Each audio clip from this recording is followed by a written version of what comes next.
السلام عليكم ورحمة الله وبركاته دمان قيادة يوتيوب بان إذن سلامني عشر كان ما أنتو حكو سابسين هاي سيدا أصلا لنا فيديو HD طبعا waxaa laga yaabaa video ina haysatid laakiin HD ma ahan oo high definition ma ku ahan marka sidee u dhigi kartaa adigu isticmaalaysid any view convert professional marka aan furno marka programkaas marka sidan ayuu kugu soo baxaya hadaa programka u baahan taana casharadii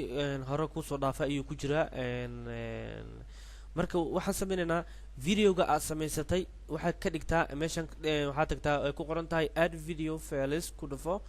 sida videogaaga aad u soo qaadid markii aad soo qaado video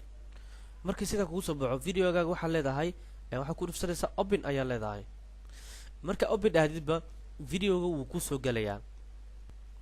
markii videoga sidan kugu soo galo waxa tagaysaa qaybtan bidixda video meeshan ayaa furaysaa waxa ka dooranaysaa my video ka dooro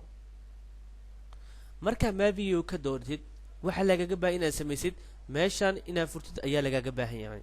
kadib meesha markaa furtid waxaad imaanaysaa meeshan ka qoran tahay community and video formatting waxaad ka dooranaysaa meesha ka qoran tahay waxaad ka dooranaysaa customize on WMV movies ku dhufso marka ku dhufsatid waxaad imaanaysaa meeshan ay ku qoran tahay video option ayaad imaanaysaa waxaad ka dooranaysaa meeshan waa inuu ku ahaada WMV V9 waa inuu ku ahaada meeshaas kadibna waxaad imaanaysaa frame size ayaad imaanaysaa waxaad ka dooranaysaa meeshan sida hadda kugu taalla 1280 lagu daray ama lagu dhuftay 720 sidaan ayuu kugu furaysaa tartiibtaadana kasoo dooranaysaa waa kana isla markaa ka dooratidba oo sidan ku noqdo waxaad sameynaysaa waxaad leedahay new waxaad leedahay meeshaan taabasa convert now hadda bedel kadib sidaas ayaa ugu dhufanaysaa waxyar kadibba wuxuu ku sameynayaa videoga inuu kaaga dhigo HD dabcan videogan hore oo ahay WMV laakiin hadda waa tusaalo in macnaha ahaado laakiin videoga inuu HD yahay waxa lagu yaqaanaa inuu ahaado waa size-kiisa 1280